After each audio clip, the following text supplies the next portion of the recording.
सत साहिब सतगुरुदेव की जय।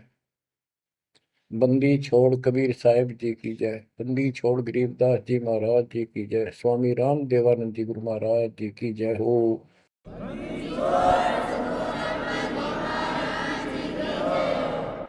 सर्व संतों की जय, सर्व भक्तों की जय, धर्मी पुरुषों की जय। श्री काशी धाम की जय, श्री सुडानी धाम की जय, श्री क्रोथा धाम की जय, श्री बरवाड़ा धाम की जय। सत साहिब गरीब नमो नमो सत पुरुष को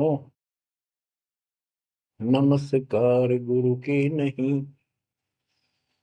सुर नर मुनिजन साधुआ संतों सर्वस दीन। सतगुरु साहिब संत सब दंडवतम प्रणाम। आगे पीछे मध्य हुए किनको पूर्व। कबीर सतगुरु के उपदेश का सुनिया एक विचार। जय सतगुरु मिलते नहीं जाते नरक द्वार। नरक द्वार में दूत सब करते खेचातान। उनसे कभू नहीं छूटता फिरता चारों खाने। कबीर चार खानी में भरमता कबहू न लगता पार। सो फेरा सब मिट गया मेरे सतगुरु के उपकार। जय जय सतगुरु मेरे की जय जय सतगुरु मेरे की। सदा साहिबी सुख से वसियो अमरपुरी के डेरे की। जय जय सतगुरु मेरे की जय जय सतगुरु मेरे की। सदा साहिबी सुख से वसियो सतलोक के डेरे। बच्चों, उस सतलोक की याद आती है और जिस कारण से ये वाणी याद आती है तो शुक्र मनाया जाता है। आत्मा शुक्र मनाती है कि तुम तो सुख से जीवो, हमने तो कर्म फोड़ लिए। हम तो अपने कर्म भोग रहे हैं, तुम लक्की थे, समझदार थे, इस दुष्ट के बातों में नहीं आए। निर्विकार निर्भय तू ही और सकल वैमान। जी साधो और सकल वैमान। सब पर तेरी साहिबी, सब पर तेरी साहिबी। तुझ पर साहिब नाम निर्विकार निर्भय। आप अमर कथा सुन रहे हो, सत्यनारायण कथा सुन रहे हो, और आप कहीं भी बैठे हो, दाता ने कैसी दया कर दी। चलते फिरते बैठकर परमात्मा का गुणगान सुनो। बच्चों, ये सत्संग जो है ये आध्यात्मिक पढ़ाई है, ये आध्यात्मिक शिक्षा है। इसको समझने के लिए भी काफी समय की आवश्यकता है। जैसे बच्चे स्कूल जाते हैं, यानी 15-16 वर्ष तक तो वो टोटली फ्री होते हैं। अपनी पढ़ाई करो, ट्यूशन लगवाओ, क्लास में पढ़ो। तो ऐसे करते करते वो विद्वान बन जाते हैं, डॉक्टर बन जाते हैं, इंजीनियर बन जाते हैं और बड़ी बड़ी शिक्षाएं प्राप्त कर लेते हैं। इसी प्रकार आपको ये आध्यात्मिक लेक्चर अटेंड करते रहना चाहिए। संसारिक काम भी करो, शिक्षा ग्रहण भी करो, लेकिन ये शिक्षा साथ जरूर ग्रहण करो। इसके बिना सब व्यर्थ है। वो तो सिर्फ पेट के लिए, रोजी रोटी के लिए जो भी कर्म हम करते हैं सब रोजी रोजगार के लिए होता है, और वो रोजगार हम करते करते नुकसान हो जाता है। सब कुछ करते करते हानि हो जाती है, कोई लाभ नहीं मिलता। इधर कमाते हैं, उधर रोग हो जाता है, यहाँ से कमाया उधर खत्म हो गया। तो परमात्मा के चरणों में आने के बाद, इसकी शरण आ जाने के बाद, तो ये इस तरह के कष्टों को कम कर देगा। परमात्मा की महिमा भी ना सुने, भक्ति ना करें, और काम में ज्यादा ध्यान दें, कभी नुकसान ना हो जाए। और वो करते करते हो जाता है, फिर घर के रहते ना गांठ के। इसलिए काम अवश्य करो, पर इसमें नागा ना करो। परमात्मा की महिमा अवश्य सुनो, और भक्ति डेली करो, सुबह दोपहर शाम के परमात्मा की स्तुति। आजकल तो अनपढ़ भी कर सकते हैं, मोबाइल घर घर है, उसमें लगाओ आरती, सुबह दोपहर शाम की, आराम से सुनो, काम भी करते रहो। खाना बना रहे हो, आरती चल रही है, बहुत बढ़िया, ध्यान आरती में रहेगा। जैसे ड्राइवर गाड़ी चलाते हैं, ड्राइविंग तो बहुत सावधानी का काम होता है, लेकिन उसमें बातें करते रहते हैं, वो चलाता भी रहता है। इसी प्रकार इस समय का ऐसे सदुपयोग करो, श्रवण भी करो, गाड़ी भी चलाओ, तो आरती भी लगा लो, उसके अंदर चलते रहो, सुनते रहो। तो परमात्मा ने आपके ऊपर रजा करने में कसर नहीं छोड़ रखी। और अब आप भी चौकस हो जाओ, सतर्क हो जाओ, समर्पित और दृढ़ हो जाओ। बच्चों, अपने को अपने घर का ज्ञान हुआ, अभी तक तो हमारे को अध्यात्म का सिर पैर भी ज्ञान नहीं था। और जब तक बच्चों हमें विश्वास नहीं होता कि परमात्मा कौन है, इसका प्रमाण कहाँ है, कहाँ प्रूफ है, और हमारी आत्मा इस बात को नहीं स्वीकार कर लेती क्या सचमुच यही सत्य है, तब तक हम भक्ति भी करते रहते हैं और आत्मा अस्थिर रहती है, मन अस्थिर रहता है। कोई भी कोई साधना बताता है, हम उसी को करने के लिए तत्पर हो जाते हैं। वो पहले वाली तो छोड़ते नहीं, और भी शुरू कर देते, क्योंकि हमें चाह है परम पिता की। हमें इस बात का एहसास है कि एक शक्ति है जो हमारे दुखों का निवारण करती है, किस्मत से भी अलग देती है। किस्मत में दुख आया, प्रारब्ध में कष्ट हुआ, तो हम उसके निवारण के लिए किधर झाड़ फूक वालों के पास, कहीं हाथ दिखाने गए, कहीं पहाड़ों पर किसी ने बताया वहां गए, व्रत रखने को कहा वो रखा। हमने हर तरह से कोशिश की कि कोई सुख प्राप्त हो, ज्यादा धन प्राप्त हो, लेकिन ऐसा कुछ नहीं हुआ।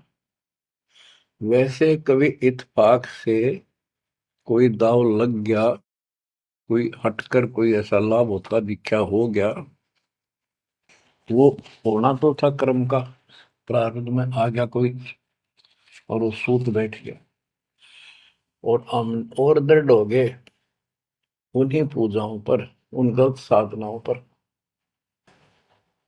जो गीता में मना कर रखा है।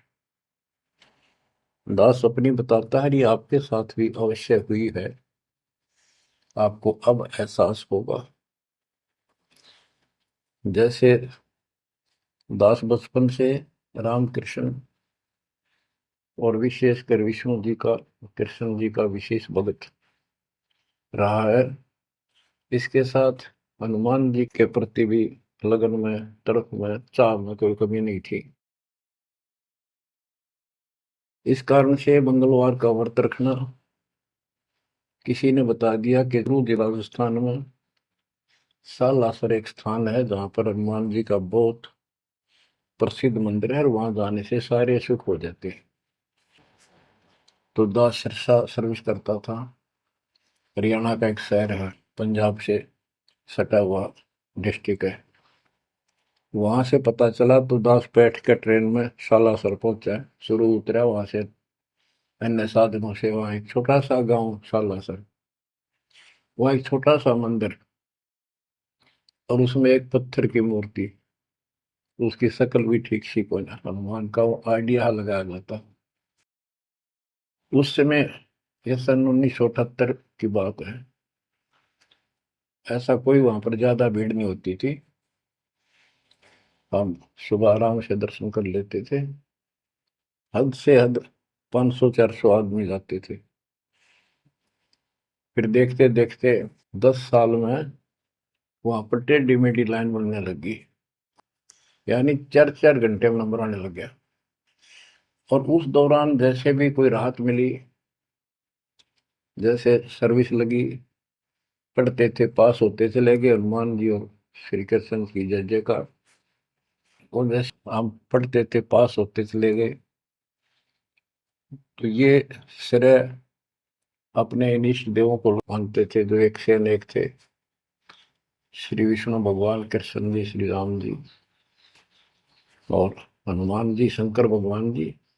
यानी शंकर भगवान जी कोई पीछे नहीं रखते थे। और ये बता रखा था अगर माँ की भक्ति नहीं करनी, इसको विशेष ध्यान नहीं देते थे इसके ऊपर।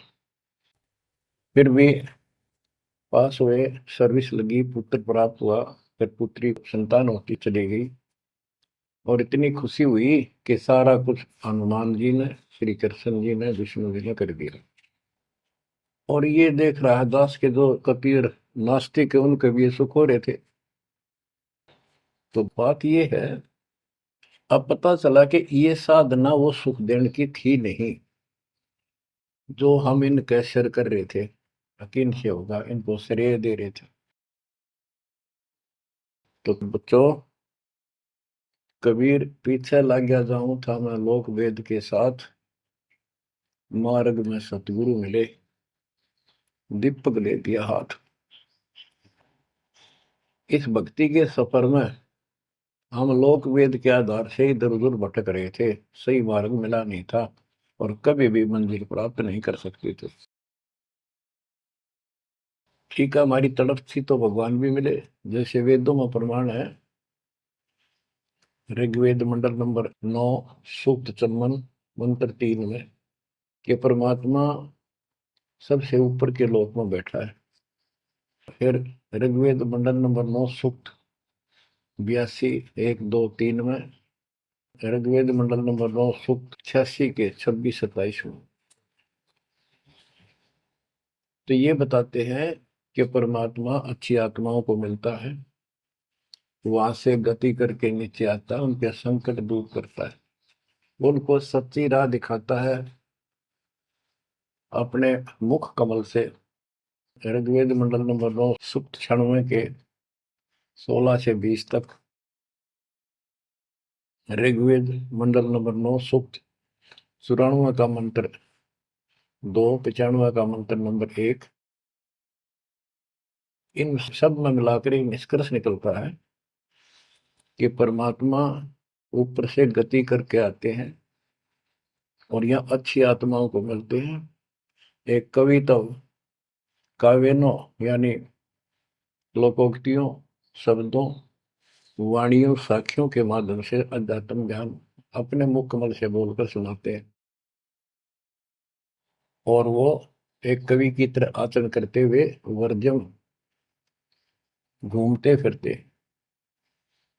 और अपने मुख कमल से वाणी बोल करके भक्ति की प्रेरणा करते हैं और गुप्त भक्ति के, परमात्मा की साधना के गुप्त मंत्रों को आविष्कार करते हैं, मंत्रों का आविष्कार करते हैं। जैसे गरीबदास जी ने बताया है, कबीर साहब बताते हैं, गरीब सोहम शब्द हम जग में लाए, सार शब्द हमने गुप्त छिपाए। यानी सोहम शब्द किसी भी ग्रंथ शास्त्र में, जिनको हम शास्त्र मानते रहे हैं 600 साल पहले पहले, उनमें नहीं है। और सोहम नाम का प्रचलन बहुत पहले से चल रहा है, पर इन किताबों में नहीं था। क्योंकि कबीर साहब कहते हैं, हम बैरागी ब्रह्म पद सन्यासी महादेव, सो हम मंत्र जय शिव जी को करे हमारी से। उनको ज्ञान समझा सबको। ज्ञान इतना गजब का है, एक बार आत्मा जरूर पकड़ लेती है और नाम की भी इच्छा करती है, तो उस समय जब परमात्मा अपने ज्ञान सुना रहे होते हैं, काल निकल जाता है उस आत्मा से, और आत्मा ध्यान से सुनती है, सत्य मान लेती है। तो इन्होंने ब्रह्मा जी ने, विष्णु जी ने, शिव जी ने सबने नाम दे दिए। इनमें सॉफ्टवेयर लगा दिया परमात्मा ने। विष्णु जी में हरियम का, शिव जी में सोम का, ब्रह्मा में ओम का, और वही आज हमारे को लगा दिया। अब हम अपना काम इनसे डायरेक्ट ले रहे हैं। तो कहने का भाव ये है कि जिस समय परमात्मा अपना ज्ञान सुनाते हैं, काल भाग जाता है। परमात्मा के वहां से आते ही काल प्रवेश कर जाता है, उनकी बुद्धि को फेर देता है। इसी कारण से दोबारा इन्होंने परमात्मा की वाणी सुनी नहीं, विचार नहीं सुना, और ये धोखा खा गई। हमने भी बहुत बार धोखा खा लिया, सैकड़ों बार हम ये कष्ट उठा चुके और ये धोखा खा चुके हैं। तो अपने भगवान को छोड़कर इन बकवादा में बड़े रहे। मानुष जन्म पाएकर खोवे, सतगुरु विमुखा युग युग रोए। बच्चों, गिरीश सतगुर संगत छोड़कर लाख वर्ष जप कीन, इंद्रिय क्रम ना मोक्ष होए, अरे काल के आदि। जैसे आपको बार बार समझाया जाता है कि सतगुरु से विमुख होने के बाद हम आज से 600 वर्ष पहले परमात्मा से विमुख हुए थे। उसके बाद हम पता नहीं किन किन धर्मों में जन्मे, कभी भक्ति की कभी ना की। भक्ति करते थे और भक्ति ही नहीं थी, लेकिन मालिक फिर भी हमें उन प्रत्येक मानव शरीर में मिले हैं और सच्ची राह दिखाई है। हमने कुछ दिन की साधना अवश्य की है, फिर छोड़ दी, और जिसके कारण परमात्मा हमें चार्ज कर गए। उस चार्जिंग के कारण आज तक आपके हृदय में मालिक की चाह और भक्ति की तरफ बनी हुई थी, और मनुष्य जीवन मिलते रहे। क्योंकि हम 600 साल पहले गुरुद्रोही नहीं हुए थे, सतगुरु विमुख हो गए थे। सतगुरु विमुखा युग युग रोवे, मानुष जन्म पाकर खोए। एक उदाहरण देता हूं। एक राबी नाम की लड़की, जिसको राबिया भी कहा, मुसलमान धर्म में जन्मी। वह पिछले सतयुग से मालिक के उनके साथ लगे थे, अपनी बेटी को, अपनी आत्मा के। गरीबदास जी ने बताया है कि कबीर साहब बताते हैं, 2 दिन मेरी शरण है। यानी एक बार किसी युग में चाहे वो 10 दिन भी नाम ले ले, फिर छोड़ दिया वो, मालिक उसको अपने खाते में खींचता है। और फिर उसको धीरे धीरे धीरे धीरे, देखो अपने पिता को, देखो हमारे लिए कितना कष्ट उठा रहे हैं। उसको धीरे धीरे चार्ज करते रहते हैं, चार्ज करते रहते हैं, भक्ति की तरफ जन्म जन्मांतर बढ़ाते रहते हैं। उसी कर्म अनुसार, उसी क्रिया में वो लड़की आत्मा रैबी बनी हुई थी। कि लड़की मुसलमान घर में जन्म था, 12-13 साल की बेटी थी, भेड़ बकरियां चरा रही थी। और वो सारी सृष्टि के रचनहार हमारे पिता अपनी बेटी के लिए उस जंगल में पहुंच गए, घास फूस पर बैठ के जाकर बेटी के पास मुसलमान धर्म जिंदा का रूप बनाया। हमारे अंदर एक धर्म कर्म की ये भी एक समस्या है कि हम अपने धर्म वालों को महत्व देते हैं, दूसरों से नफरत करते हैं। ये काल की चाल है। इसलिए दाता सौ सब क्षेत्र में करूं अपने जन के काज, हिरण्यकशिपु जो मार दूं नरसिंह के साथ। अब्राहिम सुल्तान दम के बंदी बन के चले गए, एक नौकरानी बन के चले गए। क्या पड़ा था उनको? कोरडे खाए, नौकर बने, अपने बच्चे को नरक से निकालने के लिए कि तुम बालक को, बुद्धि छोटी है, बच्चे की बुद्धि इतना काम नहीं करती, इस ज्ञान से आपकी बुद्धि विकसित होगी, आप कुछ दिनों में संकेत समझने लग जाओ। अब जैसे राबी को मालिक ने समझाया, तो बच्चों, परमात्मा अपनी उस बेटी, उस आत्मा के, राबिया के पास जाकर बैठ के जंगल में गर्मी सर्दी घास फूस के ऊपर बैठ के और उसको समझाने लगे, बेटी भक्ति किया करो। तो बच्ची थी, जैसे उस धर्म के अंदर जन्मी थी, उसमें जो साधना बताते थे उसको कहती थी हम करते हैं, ऐसे करते हैं, नमाज करते हैं, ईद बकरीद मनाते हैं। तो परमात्मा ने उनको काफी समझा, कई दिन लगातार जाते रहे, फिर चले जाते, फिर आ जाते। अंत में लड़की ने स्वीकार कर लिया, भगवान मुझे वो सच्चा राह बता दो जिससे मोक्ष मिले। परमात्मा ने उनको मंत्र दिए, ये मंत्र दे दिए पांचों, लेकिन ये नहीं बताया ये किस किस के हैं, क्योंकि इसके बताने की जरूरत भी नहीं है। या तो चाबी है, किसी भी खजाने की है या कोई और सामान वाले की है, उस ताले के लाओ, खुल जाएगा और उसमें जो सामान है आपको मिल जाएगा। फिर भी याद होना आवश्यक है कि ये इसमें यूं सामान है, इसमें ये सामान है। तो लड़की ने कुछ दिन मालिक की साधना की, 4 वर्ष। उसके बाद समाज के दबाव में शानी होगी, उसने यहाँ तक फैसला कर लिया कि ये तो संस्कार बढ़ते चले जाते हैं, शादी ही नहीं कराऊंगी, विवाह नहीं कराऊंगी। उसने निकाह करने से मना कर दिया। माँ बाप ने कोशिश की, लड़की जवान होगी, लेकिन बिल्कुल स्पष्ट शब्दों में कह दिया, मैं विवाह नहीं करूंगी, मैं अल्लाह खुदा को प्राप्त करूंगी। माँ बाप परेशान हो गए कि बच्ची है, इसने तो जिद लगा ली, और इसका जीवन कैसे पार होगा, कैसे पास होगा, तो हो ही नहीं सकता। बच्चों ने कहा, बेटी या तो निकाह कर लेना, हम दोनों मरेंगे। लड़की ने सोचा, चल माता पिता की हत्या का क्यों सिर पर दोष लूं, आगे अपने पति से बात कर रहे हैं। निकाह हो गया। मुसलमानों के अंदर लड़की से अपनी राय पूछी जाती है विवाह के समय कि क्या आपको ये विवाह मंजूर है, निकाह कबूल है। लड़की यस कर देती है तो विवाह होता है, न तो नहीं होता। ये स्वतंत्रता बेटी को है। उसने यस कर दी, विवाह होगा। उनका पति बहुत बड़ा अधिकारी था, अफसर था, साहब था। मुसलमानों में एक से अधिक विवाह भी हो जाते हैं, सामान्य बात है। तो उसने यही विचार किया था कि तो शादी और कर लेगा, वहां दबाव बनाऊंगी, ना तो मर जाऊंगी और क्या इलाज है। तो उसने अपने पति से अपना उद्देश्य बता दिया, मैं भक्ति करना चाहती हूँ, मेरी कतई तमन्ना नहीं है कोई शादी और बच्चे पैदा करने की। यदि आप मेरे साथ जबरदस्ती करोगे तो मैं सुसाइड करूंगी। उनका पति भगवान से डरने वाला मुसलमान था, वास्तव मुसलमान था। उसने कहा, राबिया आपने निकाह कबूल क्यों किया, ये बताओ। उसने कहा कि मेरी मजबूरी थी, मेरे माता पिता मर जाते, मैं वो दोष नहीं लेना चाहती थी, उनका भी काम बन गया। कि आप बताओ आपका क्या इरादा है।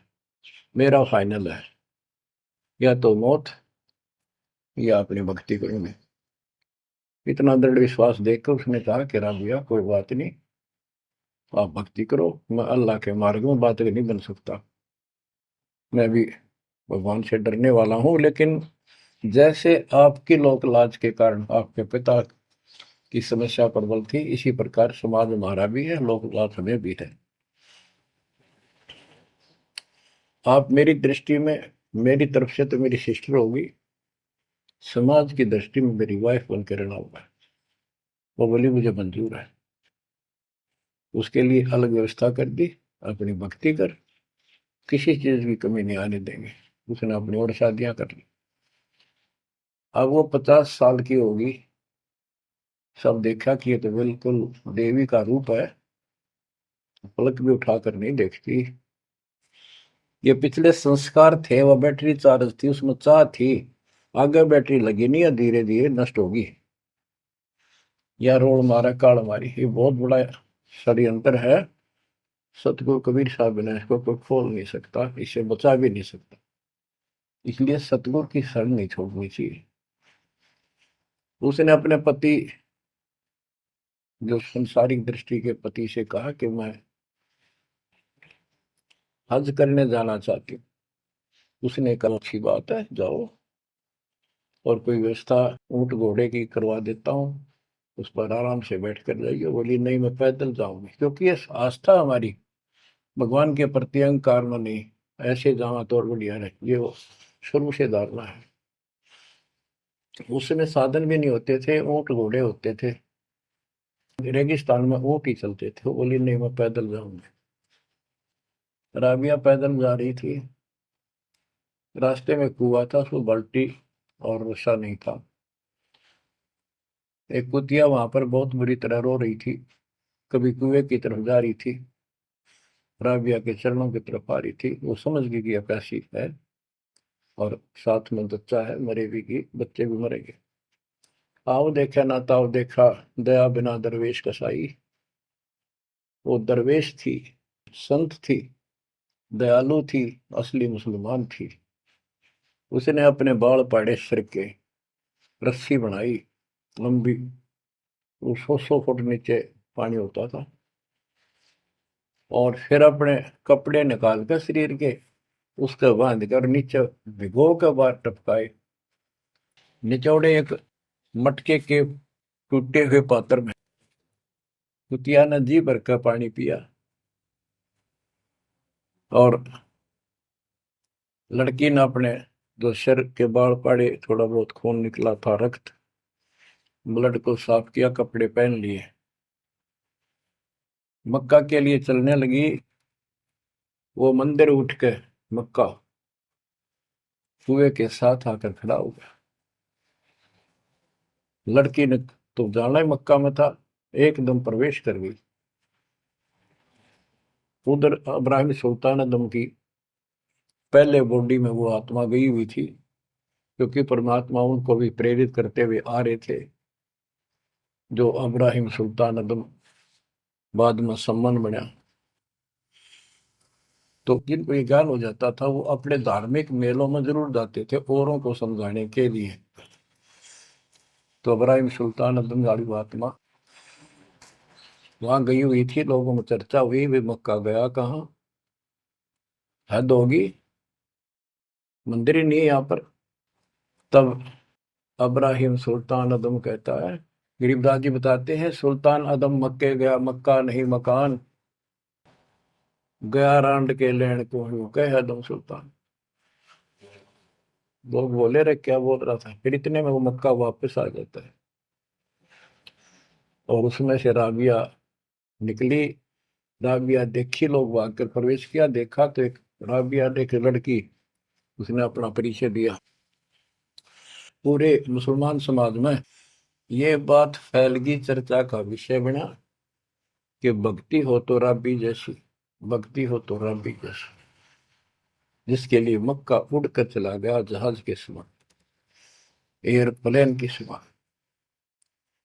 तो वह हज के लिए गए हुए व्यक्ति इब्राहिम सुल्तान से बोले, अरे भले आदमी, तो एक देवी को क्या कह रहा था, गया रांड के लेने को, नु कह तुम सुल्तान, एक नकमी आत्मा को यो मक्का लेने गया है।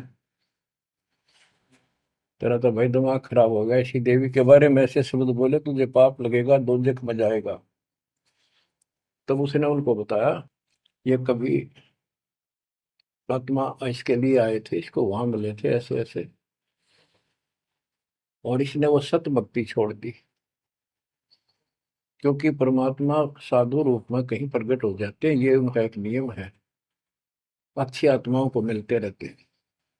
तो उस इब्राहिम सुल्तान वाली आत्मा को बताया था कि ऐसे एक राघवी नाम की बेटी है, उसको भी मैंने ज्ञान दिया, पर नालायक ने वह भक्ति छोड़ दी दुख भाव में।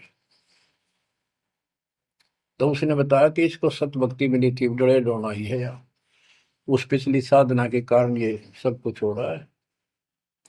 परंतु उन लोगों के अबन में कहाँ समाने वाली थी अब बात, दो अक्षरों में। उस जीवन को पूरा करके वो लड़की, वो आत्मा अगले जन्म में एक बांसुरी नाम की लड़की बनी, जन्म हुआ। धार्मिक शब्द सुनाया करती थी, बड़ी परमल की प्रेरणा थी, उसमें भी अनमैरिड रही वो। और यहां तक विचार कर लिया कि ये सुना है मक्के में जो मरता है वो सीधा जन्नत में जाता है, स्वर्ग में। तो इससे बड़ी अवसर कहाँ मिलेगा अगर दोस्ता होगी। मक्के में अपनी गर्दन काट दी और चढ़ा दी, सब जगह ये चर्चा होगी भाई, बांसुरी तो जन्नत में जाएगी, सीधे दरवाजे खुले हैं। अब बताओ, वो तो लोक वेद था, तत्व ज्ञान क्या कहते। उसके बाद वो लड़की अगले जन्म में फिर लड़की रूप में जन्मी, युवा होकर वैश्या का जीवन दिया, सारा जीवन गंदे कर्म करो, एक भी अच्छी सोच नहीं थी। छोड़ दिए कर्म काल में, मानुष जन्म पाकर खोए, सतगुर विमुखा युग युग रो। वो फिर मर गई उस गंदे जीवन को भोग, पाप इकट्ठे करके ढेर ला गए। उस 3-4 साल की साधना से उसको मनुष्य शरीर मिलते रहे। उस दौरान परमात्मा ने कोशिश की, लेकिन वो रंग में रंग चुकी थी। बांसुरी वाले में खुद गायक बन गई, लोग प्रशंसक हो गए, बड़े बड़ी अल्लाह का ज्ञान सुनाती है। और वैसा बनने के बाद उसी कर्म वैसे फूट लिए, अच्छे बात समझ में नहीं आई। वो फिर मृत्यु को प्राप्त हुई, वैसा का जीवन, गणका का जीवन भोग कर फिर वो शेख तकी नाम के एक धार्मिक मुसलमान पीर के घर जन्म लिया बेटी के रूप। 11 वर्ष की, 12 वर्ष की आयु पूरी करके वो मर गई, समय संस्कार पूरा हुआ। परमात्मा कहते हैं, सो चल छिदर मैं करूं अपने जन के काज, उस आत्मा को फिर अपने चरणों में लेना था, अपनी प्यारी आत्मा।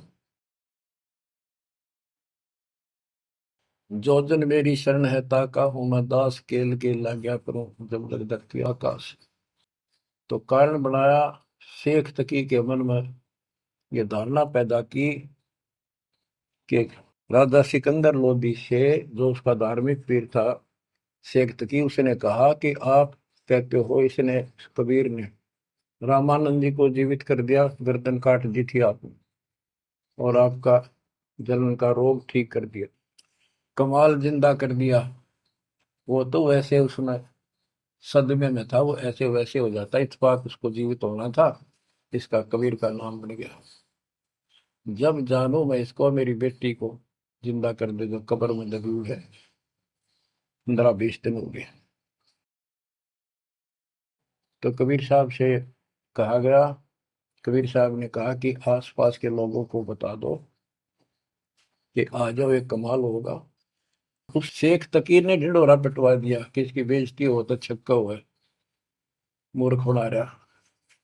उधर कबीर साहब ने कह दिया कि भाई खूब बुला लो, आस पास जितने बुला सकते हो, सबके सामने देखते हैं परमात्मा की क्या रजा होती है। हजारों व्यक्तियों के सामने कबीर साहब ने कहा, एक शेख तकी की बेटी जीवित हो जा। कब्र फुलवा दी, उसमें शव पड़ा था। कहा एक शेख तकी की बेटी जीवित हो जा, लड़की नहीं जीवित हुई। फिर दोबारा कहा, फिर भी जीवित नहीं हुई। शेख तकी नाचन लग गया, खुल गई पोल डोंगी की। देखो ये बकवास करता था, सुन लो भाई, है डोंगी पाखंडी झूठा। तो परमात्मा ने कहा कि शेख तकी तू कोशिश कर ले। तो और दूसरे बोले, जी ये कुछ करने जोगा होता था, अपनी बेटी ने कौन मिट्टी में दाबा है, आप पर दया करो। तब कहा है कबीर की बेटी, जीवित हो और बाहर आ बेटा। इतना ही कहना था। सारा शरीर में कंपन हुई, डेड बॉडी जीवित होगी और उठ के बेटी बाहर आ गई। मालिक के चरणों में मस्तक टेका।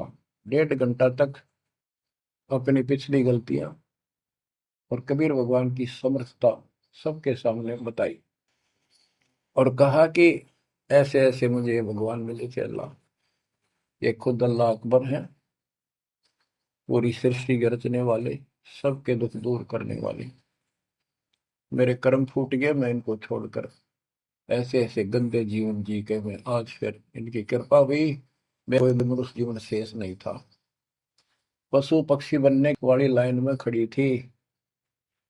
ये परमात्मा वहां पहुंचे और धर्मराज के दरबार से मैं मुझे पेश किया, वहां से मेरे कागज निकाल दिए और मुझे साथ लेकर यहाँ के छोड़ा है। बोलो सतगुरु देव की जय हो, बंदी छोड़ कबीर साहिब की जय हो।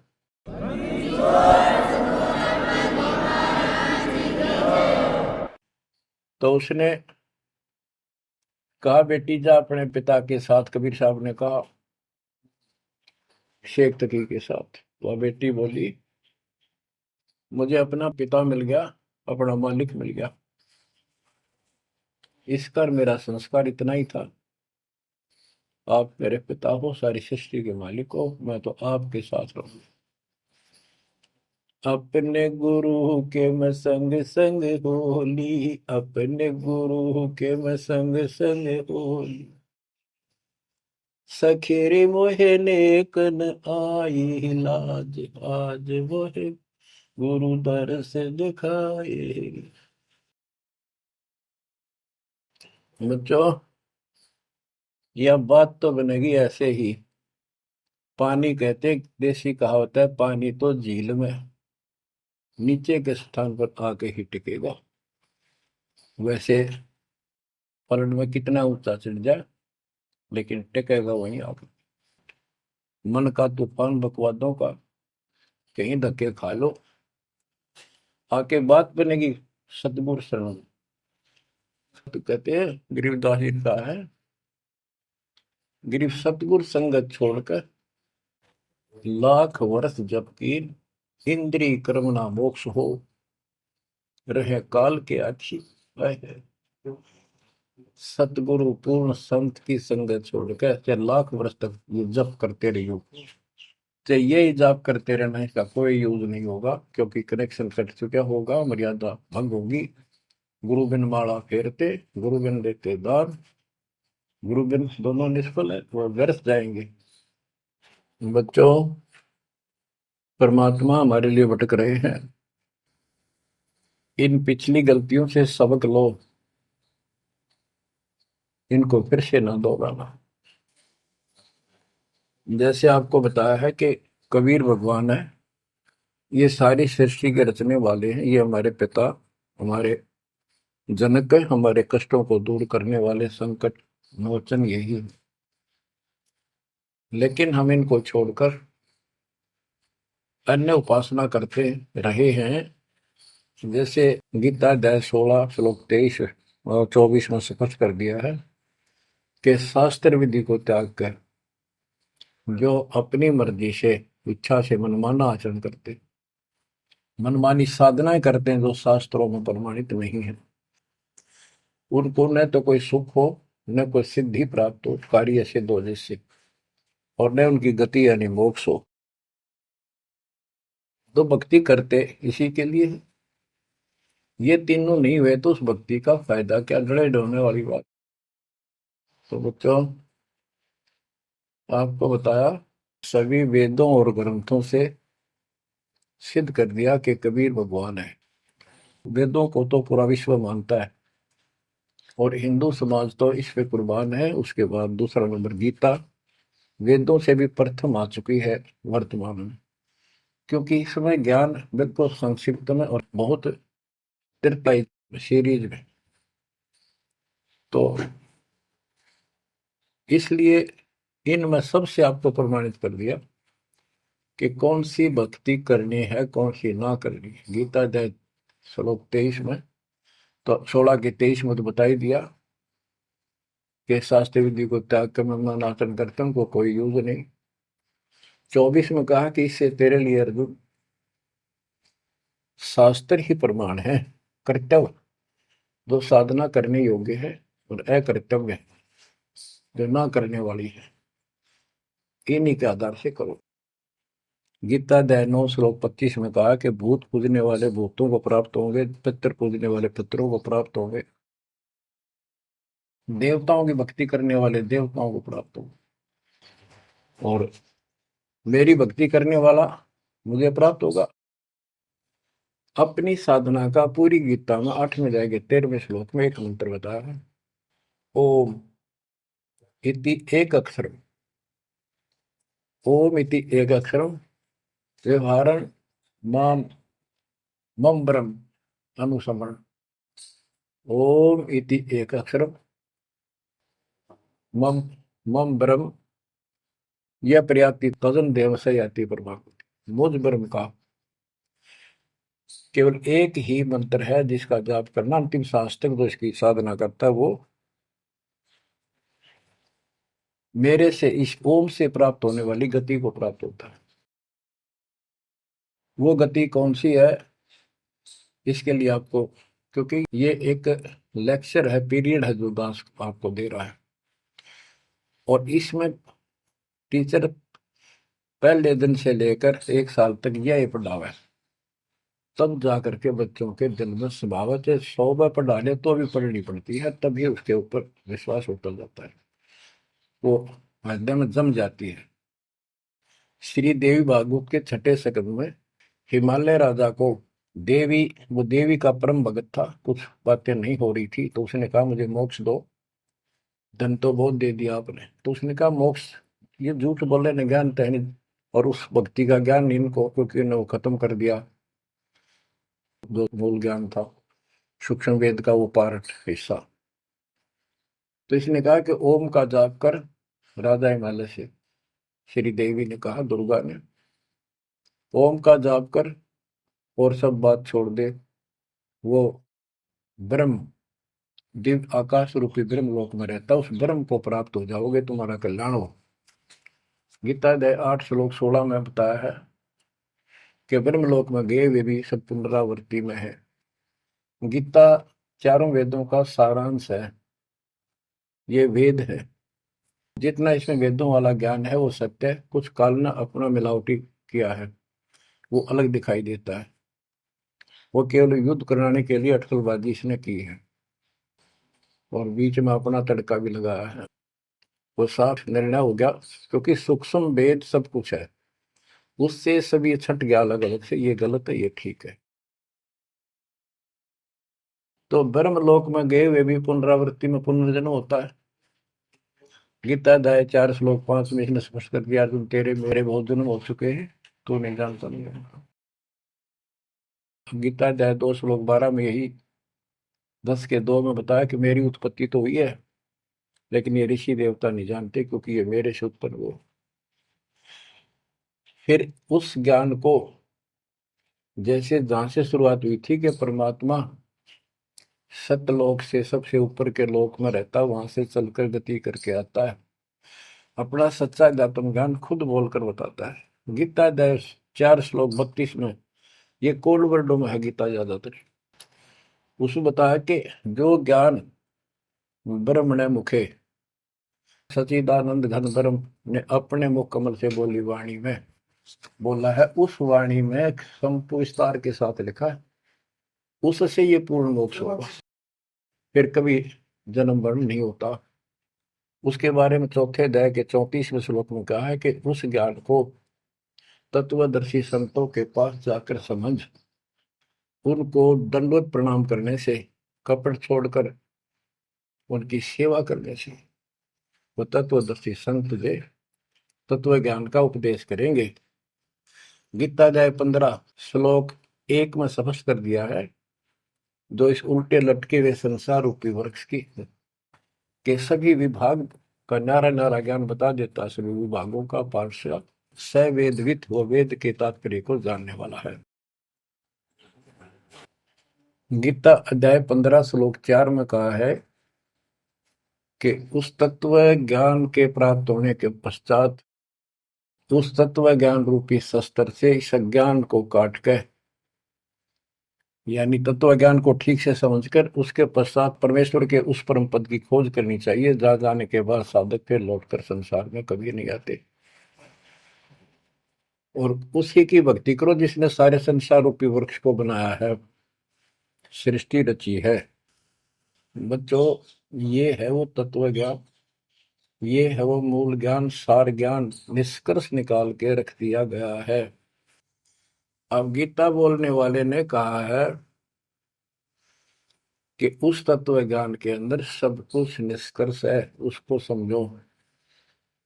यही कुरान शरीफ के अंदर, कुरान मजीद के अंदर सूरत फुरकानी 25 आयत 52 से 59 में यही स्पष्ट किया है। वो कबीर नाम का परमात्मा है जिसने सारी सृष्टि रची, जिसने सब आपको संतान माता पिता का रूप दिया, सबके कर्मों को वो काटने वाला है, सबके कर्मों को ठीक से जानता है। 6 दिन में सृष्टि रच के जो 7वें दिन तक पर जा विराजा, उसकी खबर किसी बाखबर से पूछो। गरीबदास जी कहते वेद कतेब एक है भाई, और वेद कतेब का ज्ञान है दूर, वो संतों का मार्ग दूर। ये अधूरा ज्ञान है, जब इसमें स्पष्ट है ही नहीं, जब ये कह दिया कोई और बताओगा तो वो और अब आपके सामने है, आपको प्राप्त हो चुका है। अब भी बच्चों नहीं समझोगे तो कौन सी विधि अपनाएं जो आपकी आंखें खोले। कबीर द्वार धनी के पड़ा रहे, धक्के धनी के खावे, 100 काल जो ही पर द्वार छोड़ नहीं जावे। अब आपने इतना करना है, इस ज्ञान को समझकर मालिक से दूर ना होना, सतगुरु विमुखा मत हो जाना। इसमें आपको अच्छा लगे चाहे कोई कष्ट लगे, वो कष्ट भी गॉड गिफ्ट होगी। हो सकता है पता नहीं कौन सा पहाड़ सा कष्ट आपका हल्के में टल रहा हो, पर जल्दी ना करया करो। और तो धरती पर कहीं जा रही हो तुम्हें कभी राहत नहीं मिलेगी। तो बच्चों, मानत ना मन मोरा साधो, मानत ना मन मोरा रे, बार बार मैं ये समझाऊं जग में जीवन थोड़ा रे, बार बार मैं ये समझाऊं जग में जीवन थोड़ा है। दुविधा दुर्मति चतुराई में जन्म गया नर तोरा रे, अब भी आने में लो सत्संग में, करो गुरु ज्ञान पर गौरा रे। अब भी आने में लो सत्संग में, करो गुरु ज्ञान पर गौरा रे। शरण पड़े को गुरु संभाले, जाने का बालक भोला रे। कह कबीर तुम चरण चित राखो, जो सोई में डोराए। कह कबीर तुम चरण चित राखो, जो सोई में डोरा रे। मानत ना मन मोरा साधो, मानत ना मन मोरा रे, बार बार मैं ये समझाऊं जग में जीवन थोड़ा रे। बच्चों, जैसे धागा सुई में चिपका रहता है, ऐसे लटके रहियो परमात्मा के दास के चरणों, मोक्ष मिलेगा सत साहिब।